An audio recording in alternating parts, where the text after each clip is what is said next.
Good afternoon, and Happy New Year to everyone that has joined us this afternoon on Zoom and YouTube. And we have quite a few staff members here with us in person. So I'd like to welcome you all to Steps to Health 2021. Today is the first of the four-part series of health seminar under the theme of Healthier, Happier You. Steps to Health is a program that is developed by the Health Ministry team at the Chewelah Seventh-day Adventist Church in Chewelah, Washington, where our mission is revealing Jesus who changes lives. In Japan, where I'm from, most of workplaces host a party towards the end of the year. They call it a Forget the Year party. The year 2020 is certainly a year that we would like to forget. Here we are in the early part of the new year, year 2021, that we would like to make it a good year. But it is difficult to make any year a good year unless we have good health.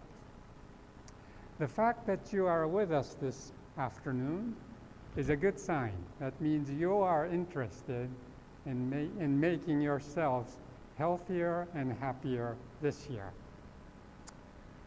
We're planning to meet for 4 sessions over the next 2 months, every other Sunday starting today. Same place, same time. So we would look forward to seeing you here every time for fun-filled, informative, and interactive learning experience. For those who don't know me, my name is Eiji. I'm a retired physician, and as such I know a little bit about health.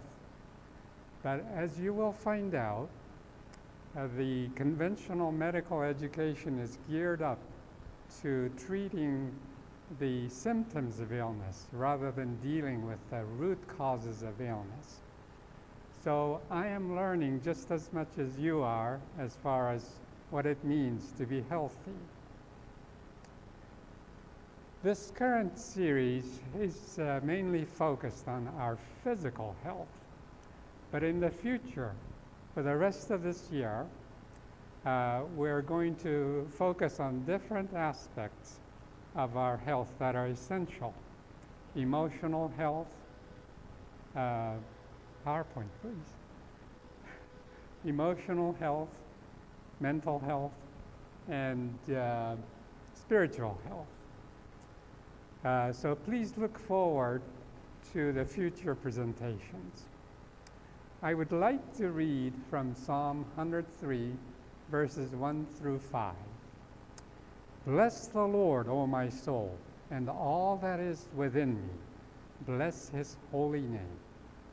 Bless the Lord, O my soul, and forget not all his benefits, who forgiveth all thine iniquities, who healeth all thy diseases, who redeemeth thy life from destruction, who crowneth thee with loving kindness and tender mercies, who satisfieth thy mouth with good things, so that thy youth is renewed like the eagles. Healing comes from the Lord, and he wants to feed us with good things that we can enjoy it and stay healthy. That is prevention of illness. And he also promises to renew our youth. That is the reversal of our aging process. Healthful lifestyle doesn't have to be boring or tasteless. It can be quite good, and it should be. For me, I would not go back to my unhealthful lifestyle anymore. And I guarantee you that you will come to the point where unhealthful lifestyle will be repulsive to you. The Lord deals with our sin problem in the exact same manner. Under His grace, we will come to the point where we start hating sins that we used to cherish. Let's start our program with a short prayer. Our Father, we thank you for this opportunity to get together and learn our health, to keep our temple healthy, where the Spirit of God dwells, that we may discern your will for us. We pray in Jesus' name. Amen. I should mention to those who joined us on Zoom today, we will allow some time periodically for you to ask questions and make comments and concerns. And we invite you to actively participate with our discussion here. For those who joined us this afternoon on YouTube, but would like to switch to Zoom so you can interact with us in real time, you can contact us at Steps to Health Chewelah at gmail.com. That's Steps to Health Chewelah gmail.com. And for any questions, comments, and concerns that were not dealt with during the program, you can contact us at the same place. Today our topic is NEWSTART. It's an acronym. You will find out what it stands for. But it's an appropriate topic for those who have made a New Year's resolution, or to those who would like to make such resolution to be healthier and happier this year. It is presented by Laura Lee. Laura Lee is a registered dietitian with many years of experience, and she is well informed in lifestyle approach to health. Laura Lee.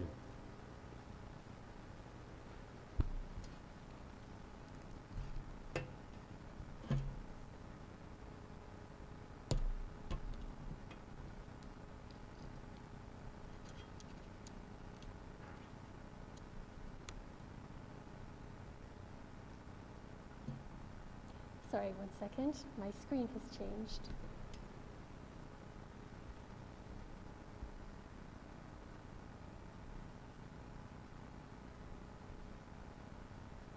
So I've unplugged this and it hasn't come back. Okay.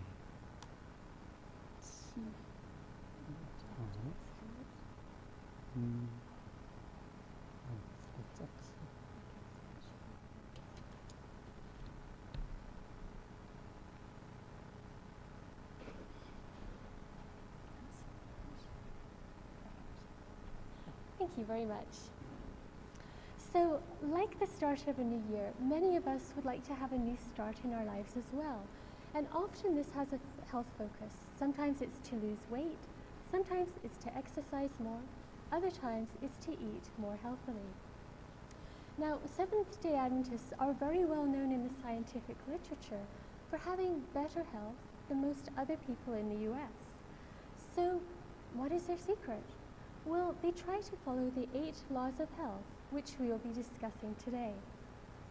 And an easy way to remember these 8 laws of health is to memorize an acronym developed by Wemar's NEWSTART Institute. So as you can see here, NEWSTART stands for nutrition, exercise, water, sunshine, temperance, air, rest, as well as trust in divine power. Now, as a dietitian, I'm obviously very interested in food and nutrition, and so this is going to be where we will spend the first half of our presentation today. So, which diet is best for our health? Well, people can say anything they want, and oftentimes it's based upon anecdotal evidence, which is why there is so much conflicting information out there. In order to really know the answer, it's important to look at peer-reviewed scientific articles. So we're going to begin by quickly identifying a few dietary patterns that we'll be talking about. Now, vegans are individuals who consume absolutely no animal products, no fish, no poultry, no meat, not even eggs or dairy. Lacto-ovo-vegetarians, commonly just referred to as vegetarians, will eat plants, but they will also eat dairy and eggs as well.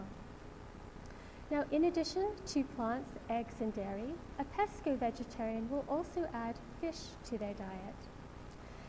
Those classified as semi-vegetarians eat a predominantly vegetarian diet, but on occasion they might eat some poultry or meat, whereas non-vegetarians or omnivores, they will regularly consume all animal products as well. So why are so many studies done on Seventh-day Adventists? Well, it's because they all generally follow a similar healthy lifestyle, but what they choose to eat can be very different from one extreme actually to the other. So this makes them an ideal group for researchers to focus on, because it really allows them to focus on the impact of diet on our various health conditions. Now, the next few slides are going to look at the health status of Seventh-day Adventists following the various diets we have just identified. So to give you a quick tip for this slide as well as the next few, the healthiest group is represented by the shortest bar. So this slide is looking at how many people have high cholesterol in the various dietary groups that we have just identified. Too much cholesterol is associated with heart disease. And so the people doing the best in this area are those identified by the short dark green bar, the vegans. As you can see, the more animal products that get included in the diet, the higher the number of people who have high cholesterol as well. By the way, I should mention, because this study is done on Seventh-day Adventists, it's safe to assume that even the meat eaters were only eating what the Bible terms clean animals. They were still avoiding the unclean animals, which tend to be the scavengers of the environment, things like pigs and shrimp and things like that. Now, in the next slide, we can see that vegans actually weigh less than those consuming animal products, and we will look at this again a little later in our presentation. In this slide, we see that high blood pressure also increases as more animal products are consumed. And finally, in this slide, we can see that diabetes also increases as the amount of animal products in the diet increase as well. In another study that looked at Adventists, researchers wanted to know what the risk of developing diabetes was based on the amount of meat consumed. And they found that if people ate meat at least weekly, they were 29% more likely to develop diabetes compared to Adventists who ate no meat. Now, if any processed meats were consumed, then they were 38% more likely to develop diabetes. And if they had a long-term intake of eating meat at least once a week, then they were actually 74% more likely to develop diabetes compared to those Adventists who ate no meat. Now, other researchers have also been very interested in looking at the relationship between diet and diabetes, and Dr. Neil Barnard is one of those researchers. He believed that a plant-based diet with limited amounts of oil and focusing on low glycemic index foods, which raise the blood sugar levels to a lesser degree than higher glycemic index foods do, could potentially reverse diabetes. But would this diet truly be better than what the recommendations of the American Diabetes Association were? Well, the only way to know is to conduct a study. So to conduct the study, he had 99 people with type 2 diabetes, and they agreed to follow either his plant-based diet recommendations or the recommendations of the American Diabetes Association at that time.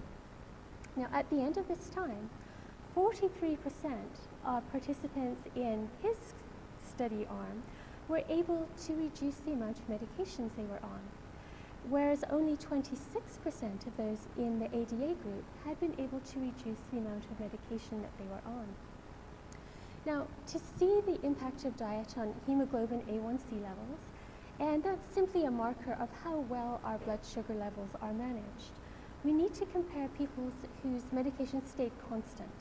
That way we can really determine what the impact of diet alone is on it. And what they found was that in Dr. Barnard's group, the hemoglobin A1C levels fell an astonishing 1.23 points, whereas those following the American Diabetes Association guidelines, their hemoglobin A1C had only fallen by 0.38 points. Now, to give you some idea of how impressive that 1.23 figure is, one large research trial looked at how well metformin, which is also known as glucophage, and that's often the first drug that diabetics are put on, how well did that lower hemoglobin A1C levels? And they found it only lowered them by 0.6 points, half as much as those following a plant-based diet. Now, as you can also see, people consuming the vegan diet were able to lose weight twice as effectively as those following the ADA recommendations. But diabetes is not the only disease to benefit from eating a predominantly plant-based diet and following the other laws of health, which we will soon be discussing. As you can see from the statistics listed here, compared to those living around them, Seventh-day Adventists had significantly lower rates of death for cancer as well. Now, while some of this is certainly because plant-based foods do contain many cancer-fighting properties in them, and you can see some of those listed on this slide, it's also because they are avoiding things which are known to cause cancer. So according to the American Institute for Cancer Research, eating about 18 ounces, which is just a little over 1 pound of meat, of red meat per week, increased the risk for colorectal cancer. Now, in a study conducted by Harvard University, those who ate either beef, pork, or lamb as little as 1 to 4 times per month, they were 39% more likely to develop colon cancer compared to those who ate it less than once a month.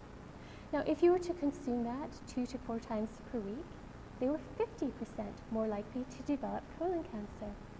Those who ate these meats 5 to 6 times per week were 84% more likely to get colon cancer. However, eating beef, pork, or lamb 1 or more times a day resulted in a 149% greater risk of developing colon cancer. Now, as seen from the number of cancers listed here, meat has an impact on many other cancers as well. Egg consumption has also been linked to cancer. One study found that men who ate 2.5 or more eggs per week were 81% more likely to develop a lethal form of prostate cancer compared to men eating half an egg or less per week. Dairy and cheese have also been shown to play a role in cancer development as well. Now, almost everybody knows that tobacco is linked to lung cancer. But did you know that it was also linked to all of these other cancers as well? And what about alcohol? Well, excessive intake of alcohol raises one's risk of cancers of the breast, mouth, pharynx, and esophagus. And if that is actually combined with smoking, then these risks really do skyrocket. Just 3 drinks per week will raise a woman's chance, and presumably a man's as well, of developing breast cancer. Now, if we eat too much food and we have excess body weight, this can also contribute to our risk of developing cancer. According to the American Cancer Society, excess weight may be responsible for about 11% of cancers in women, about 5% of cancers in men, and about 7% of all cancer deaths.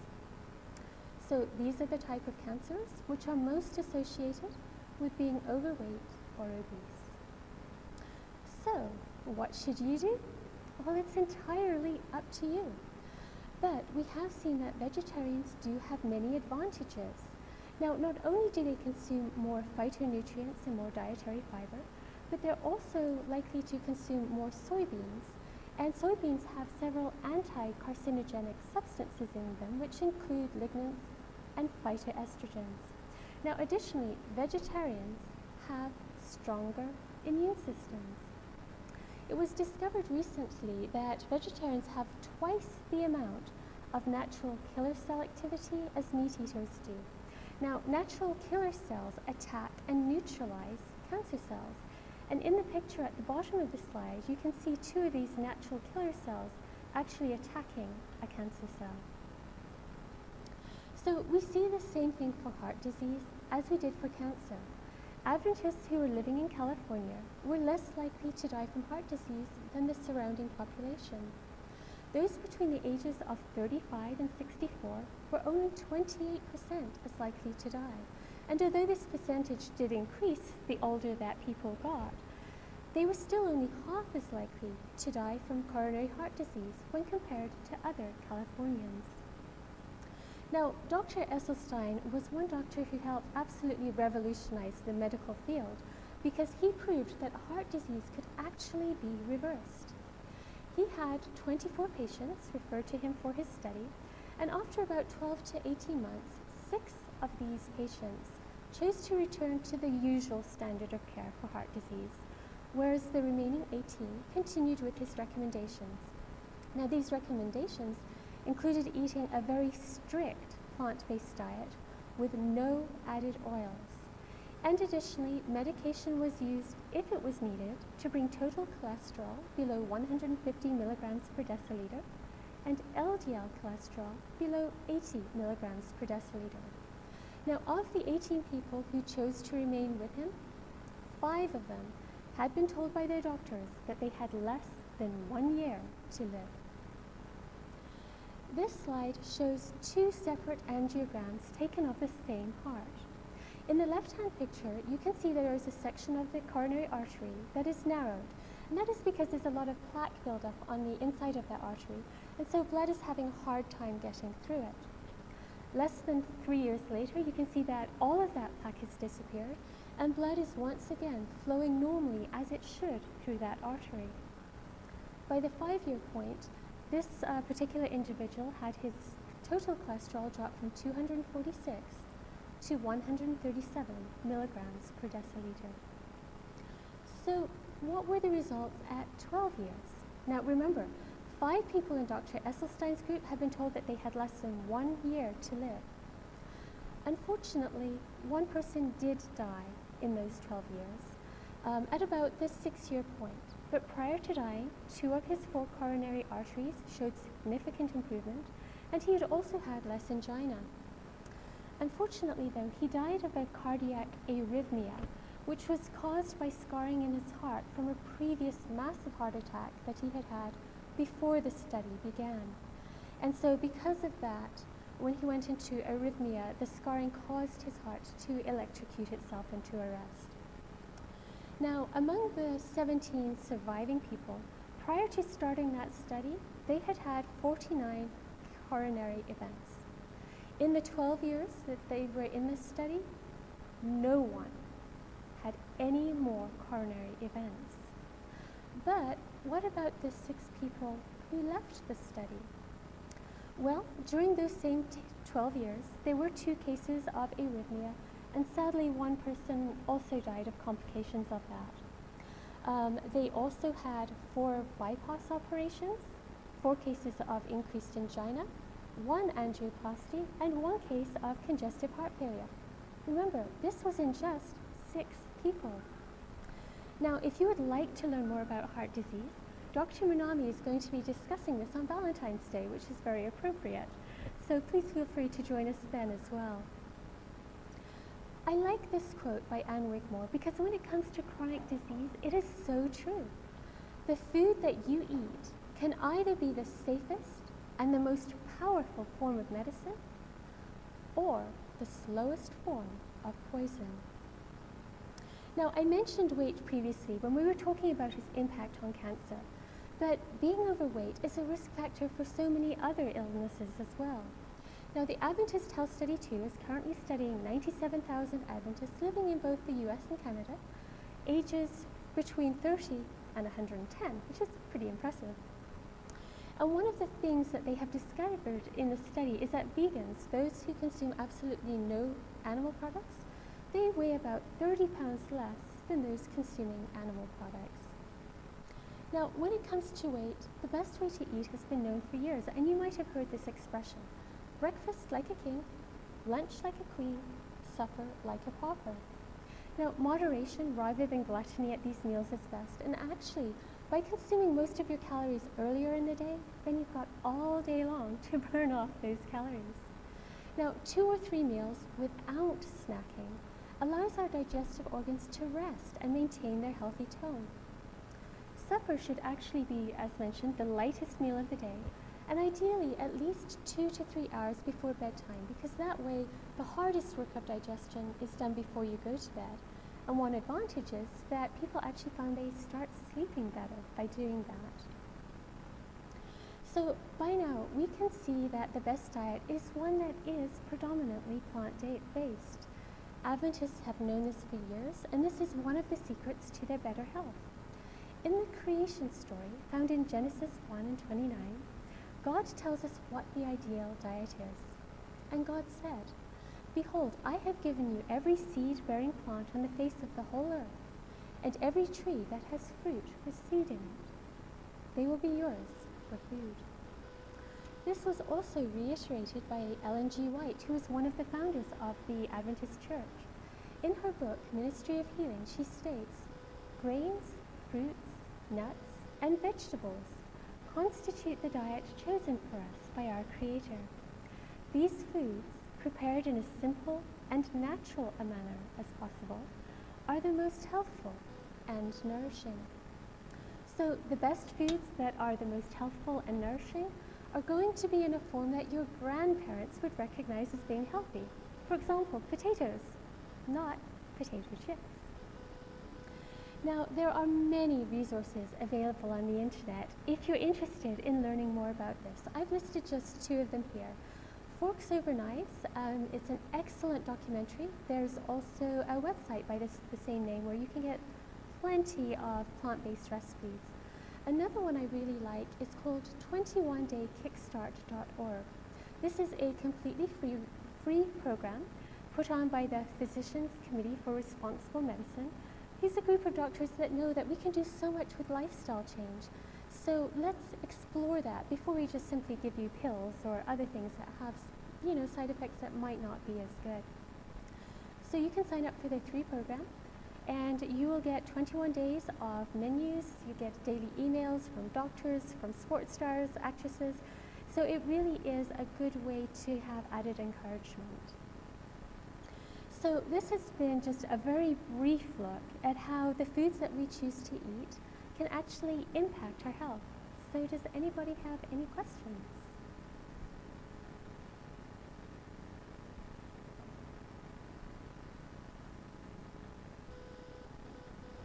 Okay, I'm not hearing any at the moment. So if there are no questions, then at this time Carol Manami will be showing us how to make an authentic Japanese miso soup. Thank you.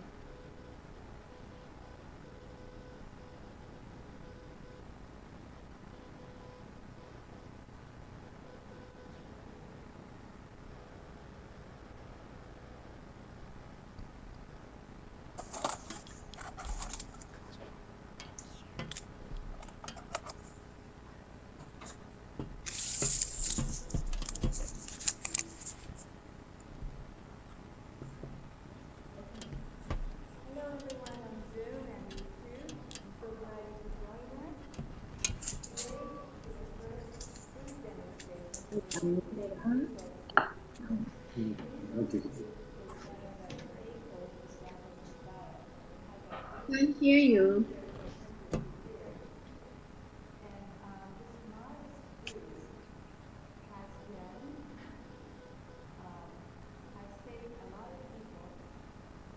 From different diseases, and it is just now that we are learning the benefits of eating miso. This soup is about the simplest food you could ever make. I'm going to turn these on first. That is nutritious and so easy to make.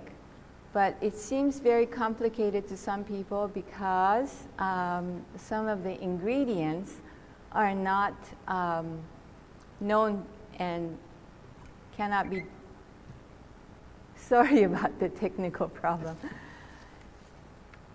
cannot be found in some stores because it is unfamiliar to you. So let's go over the ingredients first. First one is kombu, which is sea kelp, dried. You could find this, can you see that? Okay, you could find this locally at Huckleberry's, and you could find it at Nature's Grocers in Spokane. Now, this sea kelp has a lot of nutrition that is beneficial to a lot of us. There's lots of iodine, potassium, phosphate, and vitamin A and C, and trace minerals. The second one is water. We all know what water is, so we'll go on to miso paste. Miso paste is made out of soybeans, salt, and usually rice inoculated with mold, which is aspergillus. And this mold ferments the soybeans and makes it into miso paste. Now you could find this miso paste. Actually, I found it locally at Chewelah Safeway Market, which is, it was a surprise to me. As you can see, there are different colors of miso. The light ones are the milder ones, and the darker it gets heartier and richer. So the preference is up to you. Now this miso is wonderful in that it's very salty. And so those who are watching your salt intake, you could substitute it with this miso paste. And miso paste has these wonderful properties, which is anti-cancerous and anti-hypertension. And actually, it helps people with radiation too. They found that out recently, and it's a very interesting study. So, and the next one is tofu. Tofu comes in different, made in different ways too. There's firm, there's regular, and soft. I would not recommend extra firm. Extra firm is for making entrees and things. But for this soup, I would recommend probably firm to regular. And then into this miso soup, you could add different vegetables that are excellent. First one I am showing right here is kabocha, which is Japanese pumpkins, and then onions, and sweet potatoes, and bok choy, napa cabbage, carrots, just to name a few. And lastly, green onions that's chopped. Very simple. So I have warmed up this 3 cups of water for sake of time. And we take this kombu and take about, I would say this much, maybe 4 inches. And then I like to break it up into little pieces because I like to eat the seaweed with my soup. But if you do not want to eat the soup, you could tell it's very brittle and breaks off very easily.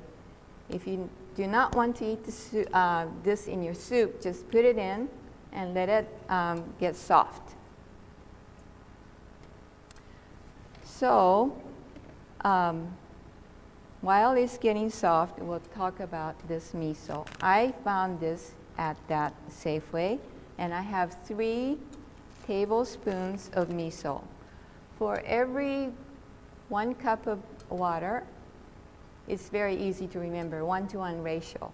1 cup of water to 1 tablespoon of miso. So I have 3 cups of water here, so I'm going to put in 3 tablespoons of miso. And when it's all incorporated and mixed together, then you would add your tofu.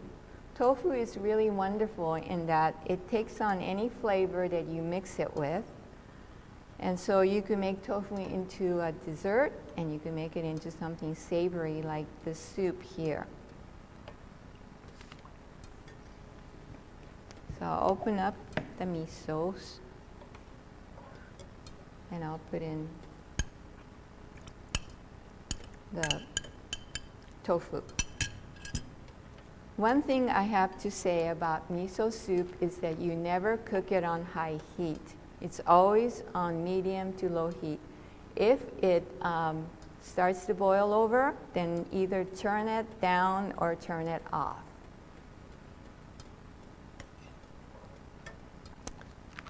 And then when it is slowly boiling, then you add your green onions.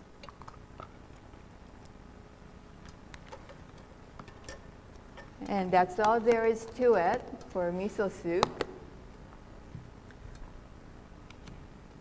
This is one of the easiest meals to make in that you do a little taste test at the end.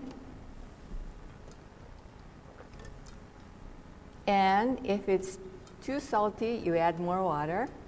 And if it's not salty enough, you add a little bit more miso. So there's adjustment at the end. So it's usually served in a wooden bowl, or traditional wooden bowl,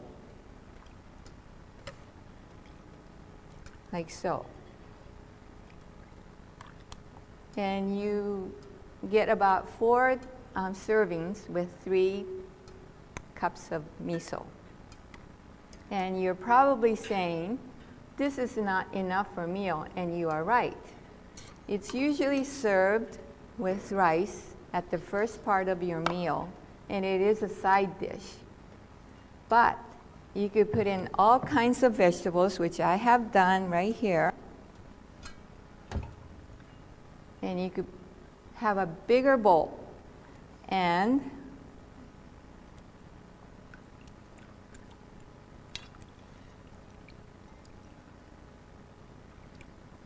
serve a hearty meal with all the vegetables. As you can see, it's got all kinds of vegetables in it. And so into this bowl, you could add either cooked rice or cooked noodles or cooked ramen, and that will give you a meal. So, is there any questions on Zoom or YouTube?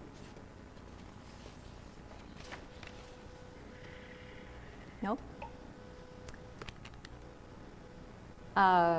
If you would like this recipe, please write to stepstohealth@gmail.com, and we'll send it to you. If there aren't any questions, I'd like to give one wonderful tip.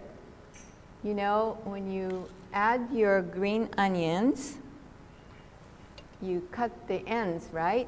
The root part. If you stick that into any potting soil and water it and put it in your kitchen window, you'll get your endless supply of green onions. So that's my tip for today. So if there aren't any questions, okay, let's take the questions from somebody. I have a question. Can you hear me? Yes, I can. You can hear me? Yes. My question is about tofu, because I've heard some things about tofu that tofu is made from soybeans, right? Yes.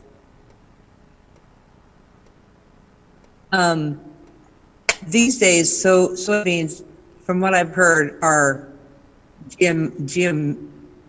They're not non-GMO.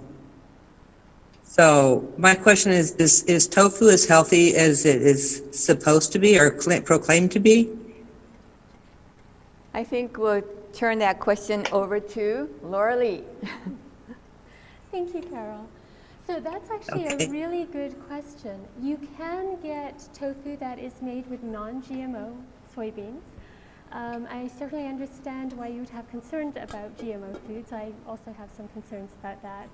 Tofu actually is healthy. Now, I know there's a lot of concern about, do we eat soy food, do we not eat soy food?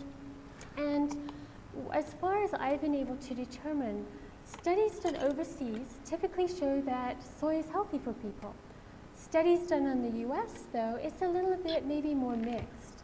And I think part of the reason for that is that overseas they eat soybeans in a less processed state. You know, tofu, tempeh, things like that. Whereas here in the US, most of our soybean consumption comes from soy protein isolates. So you might have soy protein powder that you add to smoothies, or you know, in those little bars that you can buy and things like that. So I believe that's some of where the confusion does lie.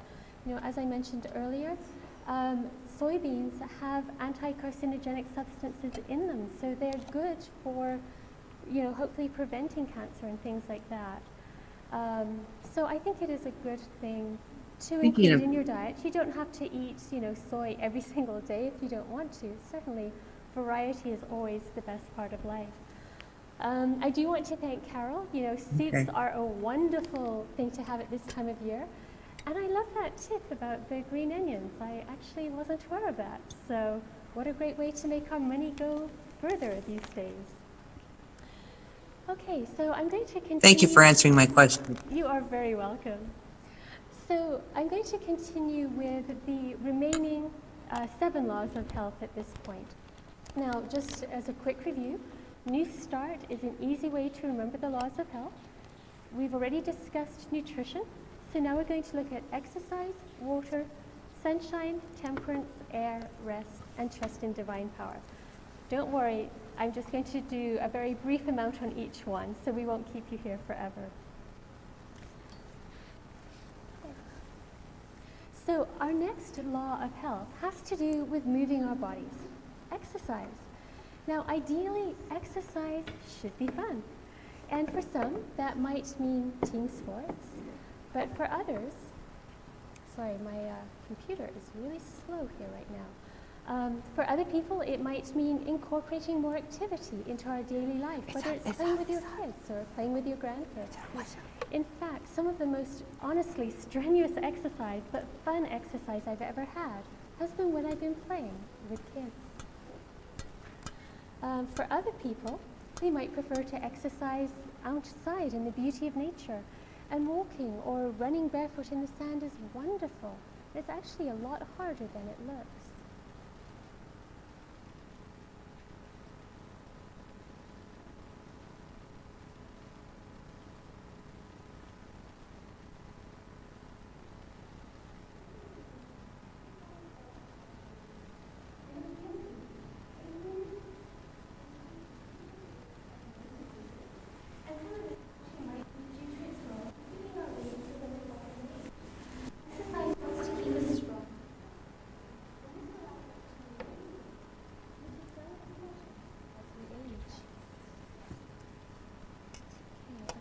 Going to try exiting out of this and getting back in, because this is beyond slow.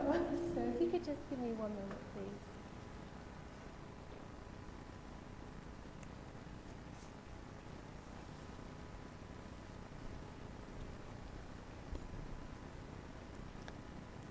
Okay, it doesn't want to exit, so if this keeps going, I'll keep trying here.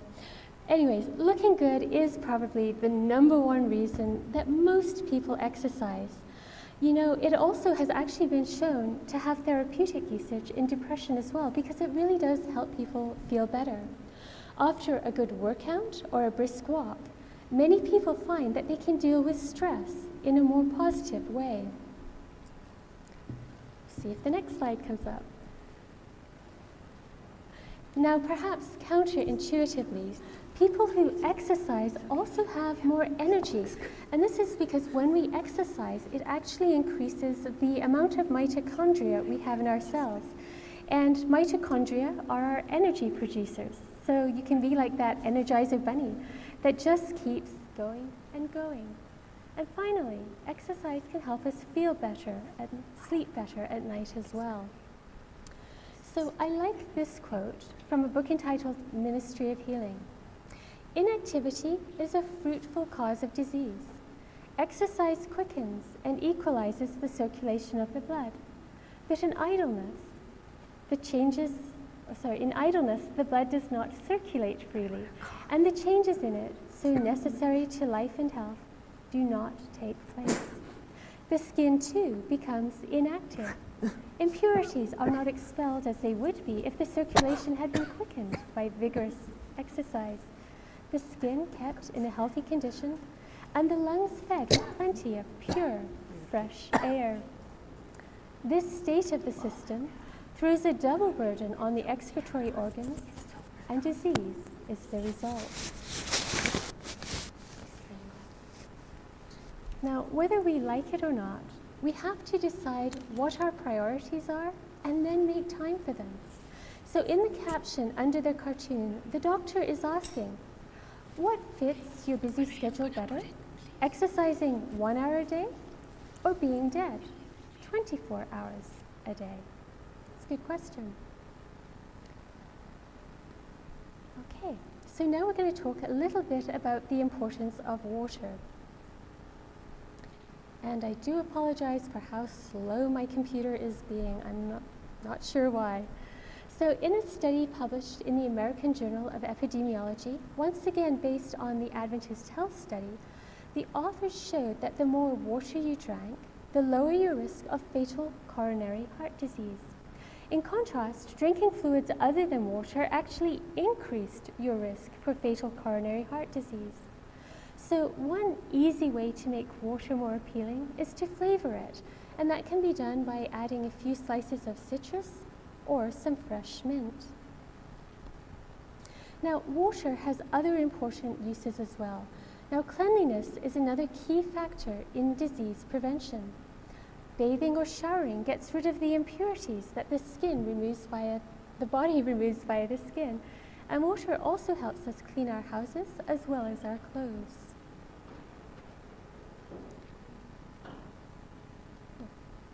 Now, a little known use of water in this technological age is its use in healing. Now, hot and cold contrast treatments have done wonders for many people. In fact, hydrotherapy as a treatment was very popular about 100 years ago, and it was a key treatment at the Battle Creek Sanitarium, which was run by Adventists. It had such a reputation for restoring health that the wealthy and famous of the day used to go there. Famous patients have included C.W. Post, who was the founder of Post Cereals, Warren G. Harding, who was the 29th President of the United States, Amelia Earhart, the first female aviator to fly across the Atlantic Ocean, Henry Ford, who was the founder of Ford Motor Company, as well as Mary Todd Lincoln, who was the wife of President Abraham Lincoln. Now, if you would like to learn how to do simple but effective hydrotherapy at home, then we'd like to invite you to join us for our presentation on natural remedies, which will be held on February 28. Now, sunshine is also important for optimal health. Sunshine helps our bodies produce vitamin D, and we know that this actually improves our immune system. It also has anti-cancer properties as well. In the newborn, sunlight is used to help get rid of jaundice, and additionally, sunlight is also known to kill germs. So it's good to get out in the sun if you're not feeling well, and it's also why it's good to air our laundry outside as well. Now, sunshine has been proven to be helpful for depressed individuals. We all know that sunshine improves mood. Here in the US during the winter, at least in the northern part where we don't get a lot of sun, a lot of people suffer from seasonal affective disorder. But did you know that light can also help to improve our sleep? Now, people who have problems falling asleep need bright light early in the morning, say around 6 a.m. People who wake up at 2 or 3 a.m. and then have a hard time getting back to sleep, they need bright light mid-afternoon, say 2 or 3 p.m. Now, I do know with the weather outside, with our work schedules, it might be hard for us to get this naturally, and so manufacturers have developed light boxes to help us. The Mayo Clinic recommends if you buy a light box that it have 10,000 lux of light and emit as little UV light as possible. Generally speaking, the recommendations are to have the box about 16 to 24 inches from your face, but don't look directly at it. And we usually start with about 20 to 30 minutes and see how that works for us. Now, light's effects on circadian rhythms have also been shown for infants as young as 6 to 12 weeks.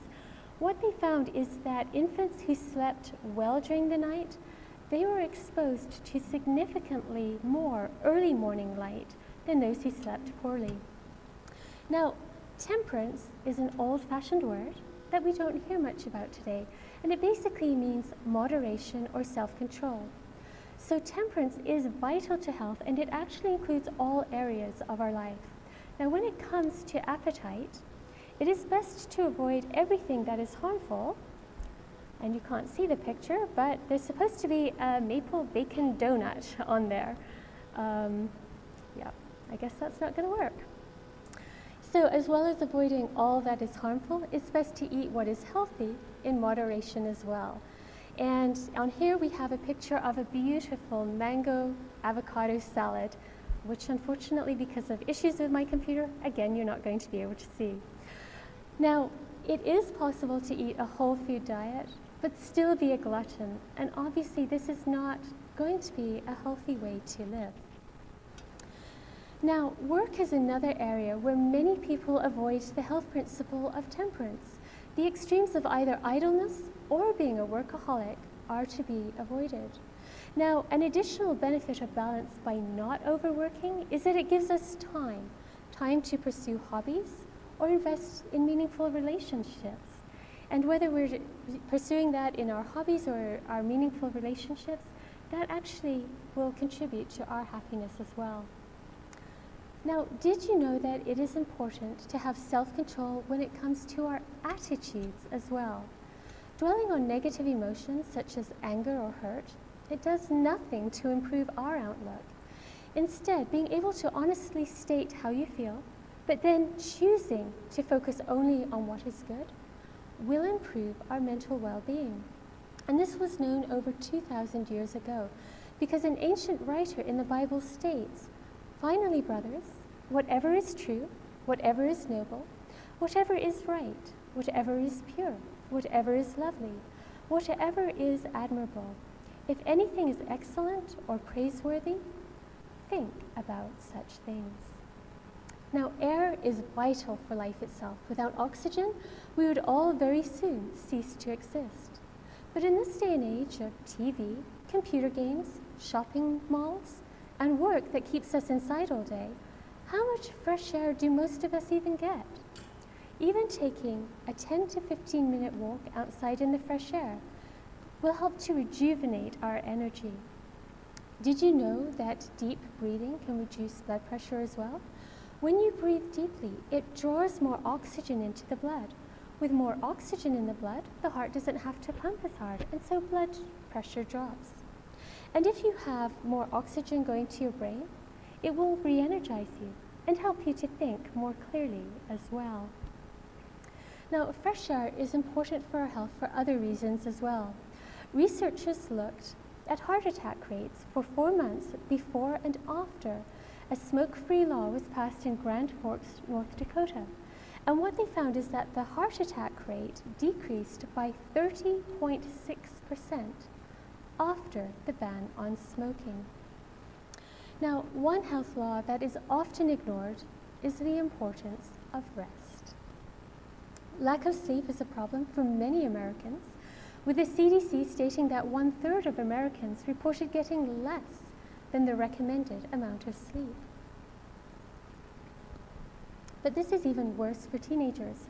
Because in 2018, the CDC reported that 73% of teenagers weren't getting enough sleep.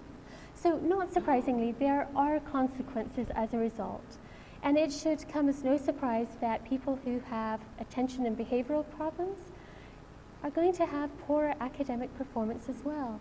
But not only does it affect our mental health, it has other health consequences. For teenagers, this includes an increased risk for obesity, diabetes, injuries, anxiety and depression, as well as more suicide attempts. But it's not just teenagers having these health problems as a result of lack of sleep. Studies have shown that a lack of sleep has led to increased insulin resistance, and this will then increase your risk for diabetes. Lack of sleep also increases your risk for heart disease and high blood pressure. But did you know that it can also affect appetite and weight as well? In one controlled study that was done on 14 healthy women, they found that calorie intake increased 20% after researchers shortened the amount they could sleep. So not surprisingly, their weight also increased as well. And sadly, your risk of dying from all causes increases when you don't sleep enough. Now, most people would not drink and drive. However, studies have shown that sleep deprivation can impair your ability to drive, just like alcohol does. So the legal blood alcohol content in all states is 0.08%. Being awake for at least 18 hours is the same as someone having a blood alcohol content of 0.05%. But being awake for at least 24 hours is equal to having a blood alcohol content of 0.10%, which is higher than the legal limit. Now, although the National Highway Traffic Safety Administration stated that police report about 100,000 crashes involving drowsy driving, a study by the AAA Foundation for Traffic Safety estimated that actually this could be as high as 328,000 crashes per year. In 2016, a Fortune magazine study reported that lack of sleep in the US workforce has a monetary cost, and again, unfortunately, it's not going to show, but a monetary cost of $411 billion. That's per year, with 1.2 million working days lost as a result of being tired. Now, according to the Sleep Association, adults should be getting about 7 to 9 hours of sleep per night. This chart also shows how much sleep we need for other life stages as well. But rest is more than just sleeping. A key aspect to Adventist health and longevity is the importance of Sabbath rest. Now, Adventists take the Bible literally, and so when the Bible says to remember the seventh day to keep it holy, Adventists strive to do this. For 24 hours, Adventists have a break from all things work-related. This gives them time to reconnect with God, whether it is at church or maybe a Sabbath afternoon walk in nature. Attendance at church also provides a sense of community and a chance to connect to other people of like-minded beliefs, and this is also going to have a positive effect on both our physical and mental health. Now, taking a walk in nature definitely has a beneficial effect on health as well. Studies out of Japan have found that spending time in a forest, even an urban forest or a park, has many positive benefits. For instance, forest therapy, as it is known in the literature, can decrease both blood pressure and heart rate. Additionally, it decreases anxiety, depression, anger, fatigue, and confusion, along with decreasing stress hormones such as cortisol. It can also actually improve the immune system by increasing the amount of natural killer cells we have. I mentioned this earlier. Natural killer cells, they're a type of white blood cell, and not only do they destroy tumor cells, but they can also destroy cells infected with viruses. Additionally, walking in the forest increases the level of anti-cancer proteins we have in our body as well. Now, the last law of health that we'll be looking at is that of trusting in divine power. A study published in the Journal of Health Psychology in November 2005 found that participants who had higher religious scores and prayed more actually had lower cortisol responses. So this means that they actually had less stress in their lives, as cortisol rises as stress increases. Elevated levels of cortisol have been linked with heart disease, depression, obesity, digestive problems, and sleep issues, amongst other things.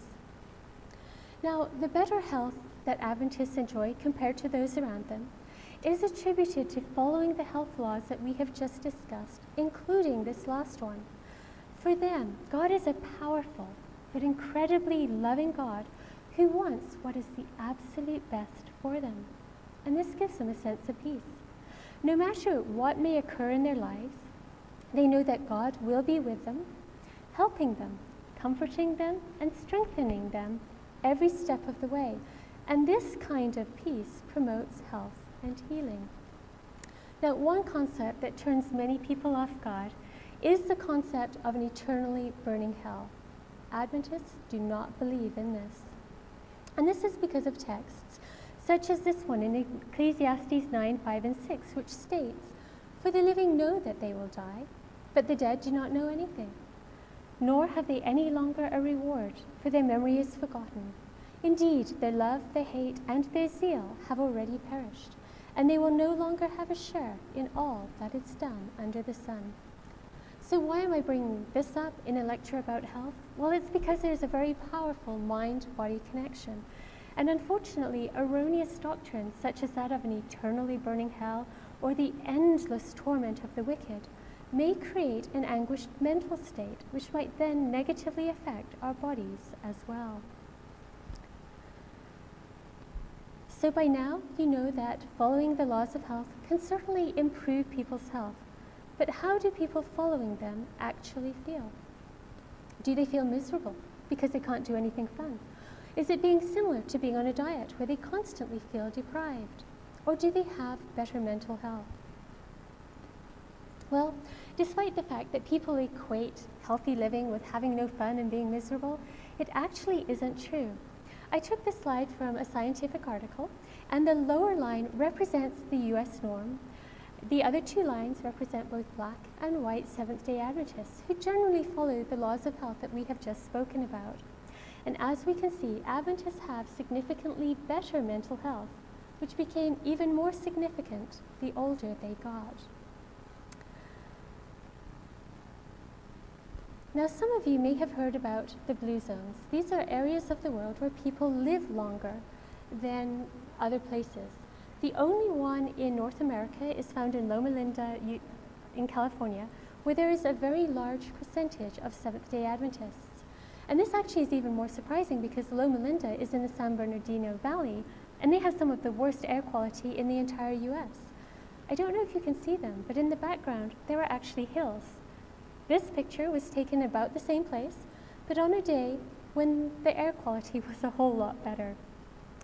So scientific studies show that Adventists do live significantly longer than those around them. In this slide, you can see how many extra years of life you can expect. You can see that Adventist vegetarians do live longer than non-vegetarians. So this once again emphasizes the importance of diet in eating a predominantly plant-based diet. So if you are ready for a new start in life, don't forget to include the 8 laws of health. Having a healthy new start includes nutrition, exercise, water, sunshine, temperance, air, rest, and trust in divine power. And now Teresa Hayden is going to show us how easy it is to make a delicious stir fry. Hello, welcome to Step to Health 2021. Probably I need to talk to you for a long time. That way we can get accustomed to my beautiful Peruvian accent. But sorry, we don't have time for that. And the recipe that I am going to show this afternoon is an easy one. It's tofu stir-fried veggies. I would like to talk a little bit about tofu. For that, I am going to need my extra eyes. That way I can read. Tofu, like our friend was telling us, is a good source of protein and has 9 complete essential amino acids. Besides that, it has iron, calcium. We have minerals like manganese, phosphorus. Besides that, magnesium, copper, zinc, and vitamin B1. Do you see these beautiful colors of vegetables and fruits?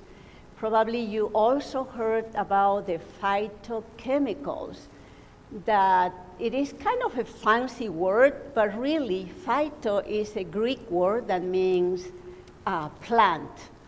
And then it's talking about all the compounds that vegetables had, or whole grains foods. Studies around the world shows that foods high in phytochemicals can fight many diseases like diabetes, cancer, high blood pressure, heart disease, and God created all these beautiful things for us that we can be well.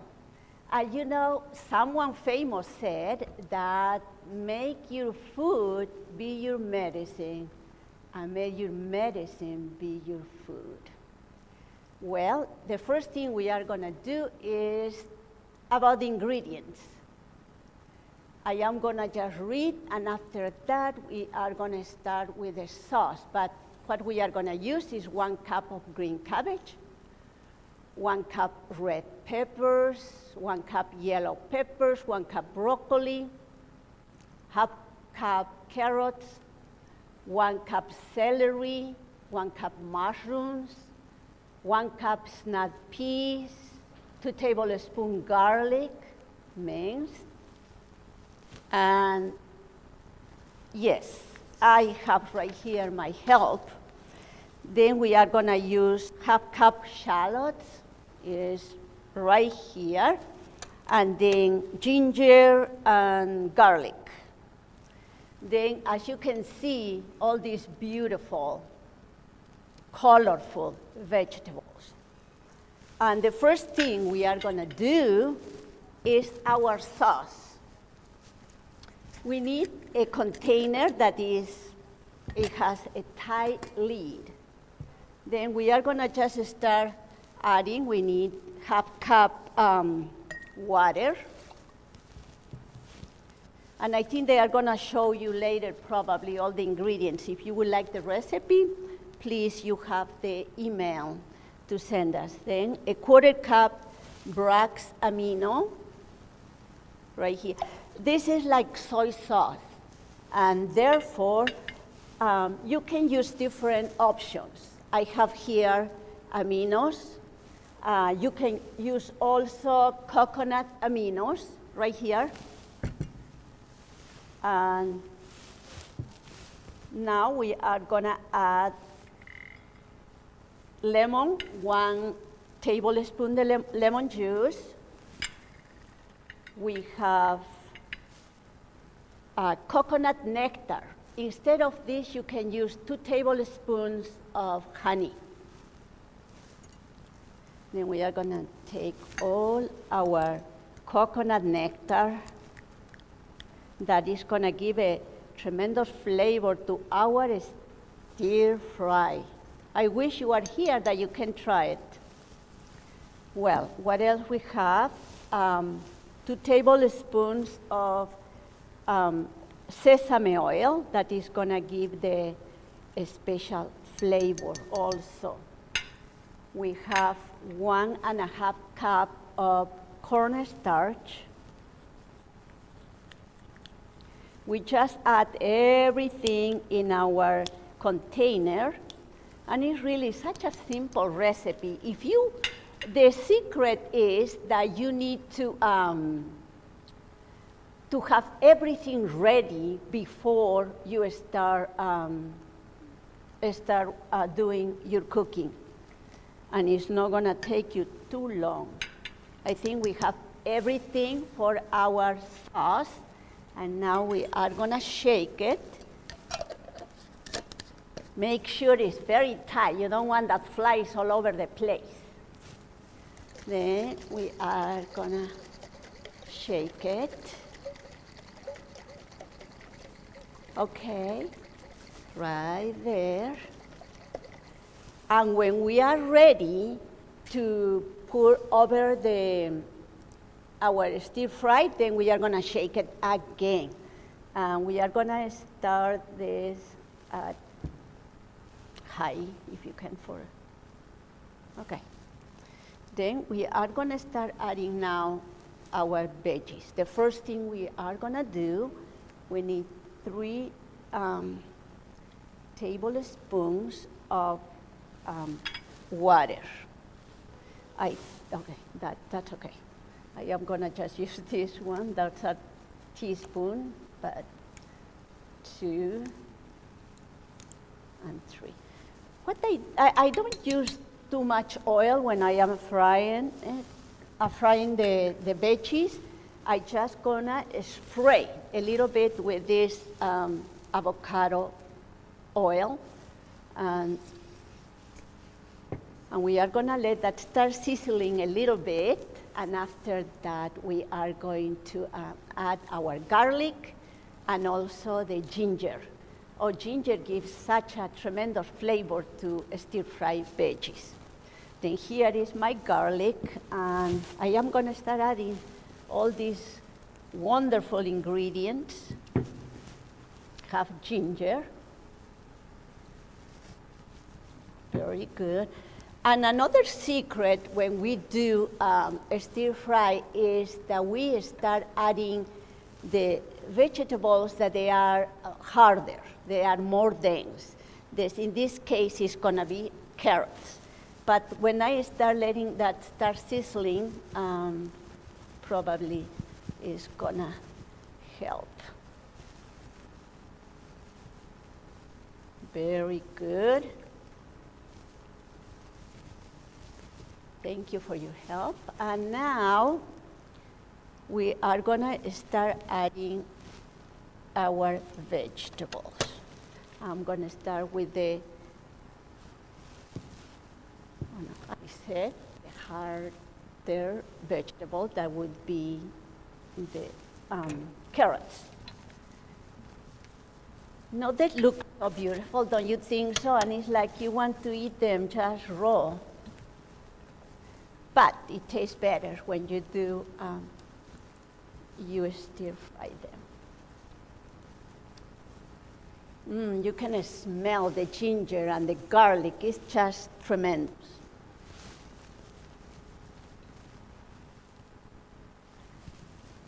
Okay, start sizzling a little bit. It's just not cooperating with us, but you can see there. I'm gonna take this one out from your eyes that you can check it out better. Okay, and now I am gonna just start adding the other ingredients. I have the green cabbage.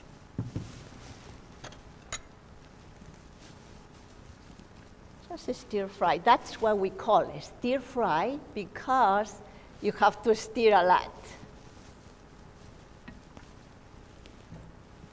That's my red peppers. You know that red peppers has lots of vitamin C. And besides all tremendous compounds, now the yellow peppers. And if it start getting a little dry, don't be afraid to add a little bit more water.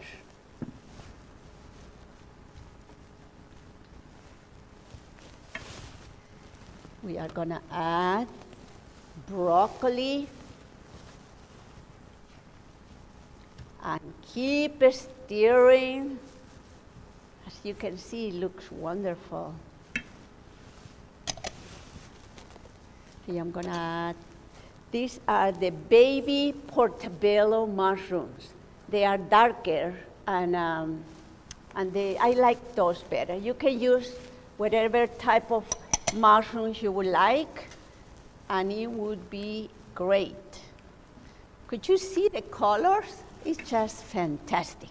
Friends, I wish you were here, but I have here, that is the celery. And just keep stirring. I think we are going to need a little bit more of, I think we need to be higher here on the,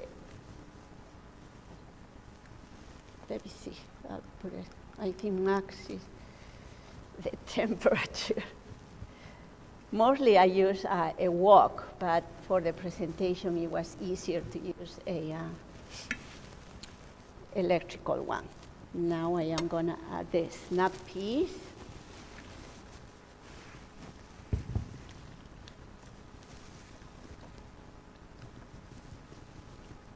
And do you know, we have in this show friends and family that they are from my country, from Peru.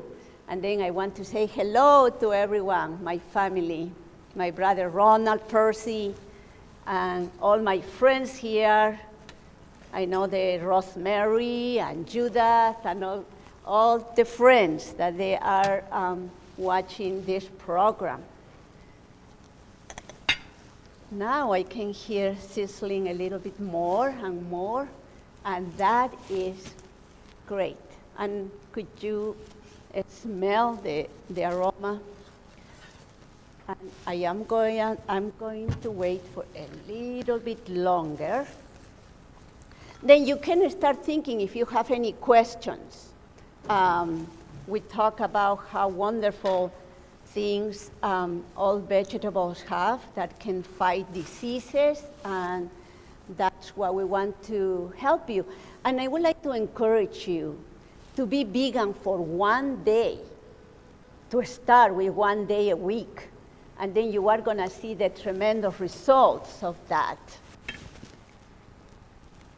And I think we are ready to add our tofu. I have to tell you something about the tofu that I don't think I explained in the recipe. You know, tofu, as you see when Carol was doing the miso soup, is white.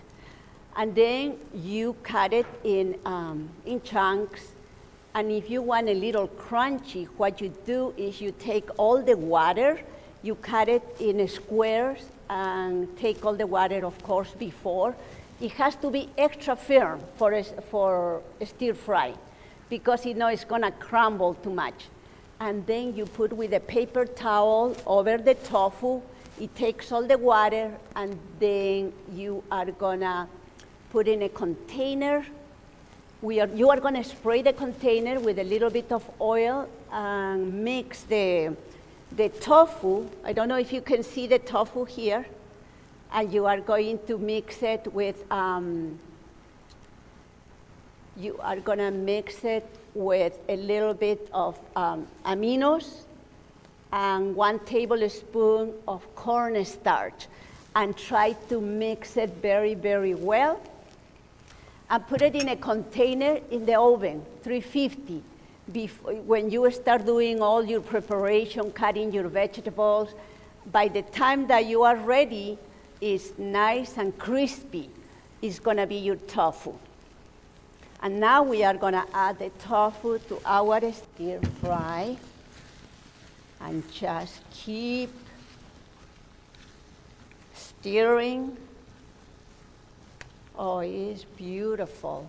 I don't know if the camera can show the color. Yes, look at that. Beautiful. And now we are gonna shake again our stir fry sauce with all the goodies that we already read, and then we are gonna pour over the veggies evenly. And let's stand for a few minutes.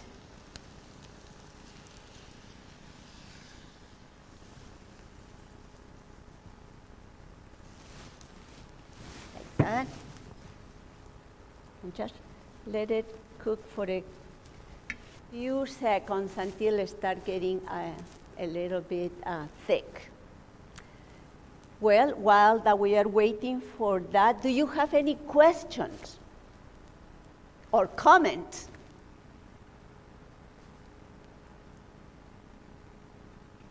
Okay, then we are going to keep steering, waiting that you get brave and ask any questions that you want.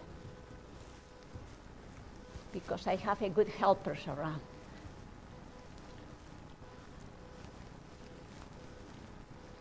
I didn't tell you that this wonderful dish you can serve over rice or over noodles, any kind of noodles that you like.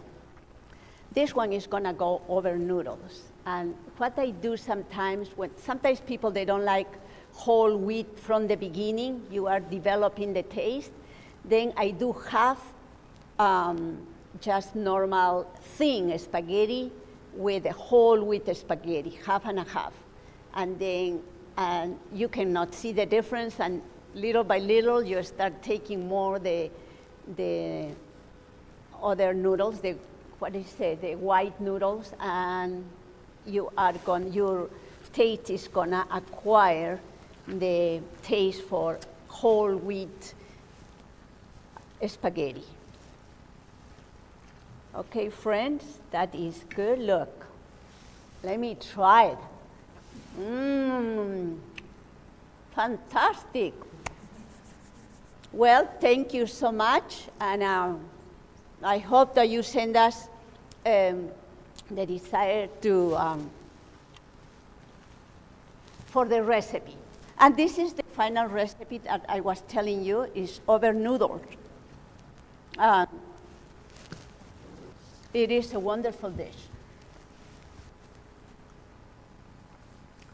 God bless you, and I hope you continue being with us in 2 weeks.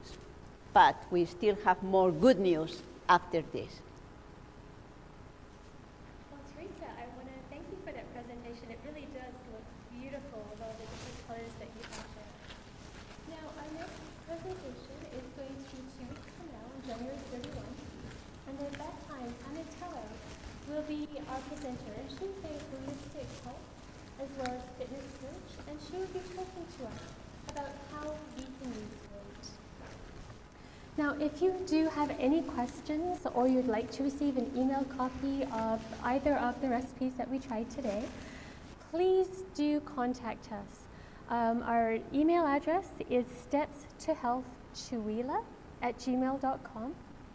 Also, if you have friends who you think might be interested in joining us for future presentations, they can write to us at stepstohealthchewelah@gmail.com. I know some people are listening in on their phones.